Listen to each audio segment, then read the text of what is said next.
आप सब ऐसे ही आशीर्वाद प्यार देले रही जा और आप लोग के बहुत बढ़िया बढ़िया सरप्राइज हमनी के करे वाला बनी जा। और 2-4 दिन में आप सबके समझ में आई।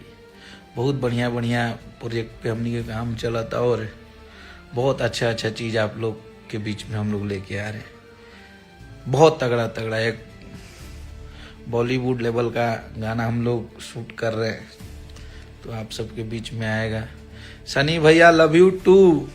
तो बस तैयारी है बा करो, आप सबके बीच में आई। और जे भी हमनी के फैन बा आप लोग के जेकर भी आईडी बंद।